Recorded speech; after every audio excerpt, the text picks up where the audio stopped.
So Jannik Sinner, the defending champion of Shanghai, has been forced to retire during the last set of his match against Griekspoor in the third round. He was cramping really bad at the end of the match. Let's go have a look at actually what's happened this week, because a lot of players have been dealing with fatigue and with withdrawing as well.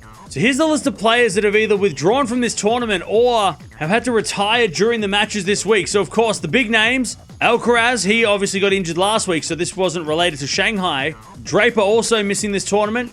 And Tsitsipas was also pulled out just before the tournament started. But during this tournament, we've had a lot of players that have withdrawn. Of course, Jannik Sinner being the latest one. Mahatch, he also withdrew today, or retired mid-match. Of course, Casper Ruud, he was forced to retire in the final set of his match the other day. Also, Goffin had to retire against Eala. Medvedev was also forced to retire in his first round match, as was Atman, who was really struggling physically as well. And also Wu, in his first round match, had to retire. But some of the players that were struggling physically in their matches and required some treatment, we had Taylor Fritz looking really tired in his match against Pirikar today. Also Rune, he had to get a medical timeout against Humbert today as well. So a couple of big names there that were struggling. And also Zverev, he also had to get a medical timeout at the end of his match in the second round. So some players are really struggling at this tournament, really taking a toll on their bodies in Shanghai this tournament. So there it is. Sinner's out, but a lot of other players have been struggling at this time of year. Of course, some players pulled out before this tournament started, but also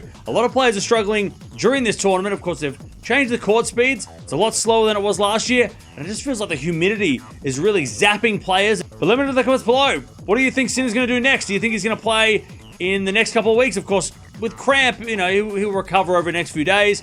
He'll be ready to play the next tournament, which he's going to play the Six Kings Slam in a couple of weeks, so he'll be playing that one. But let me know in the comments below, is this something that Sinner should be worrying about going forward? Because he has had cramps in the past, but this is the first time he's looked like this in such a very scary way. He's had these cramps. There it is, Sinner retiring from the event today, unfortunately, but a lot of other players have also had to retire.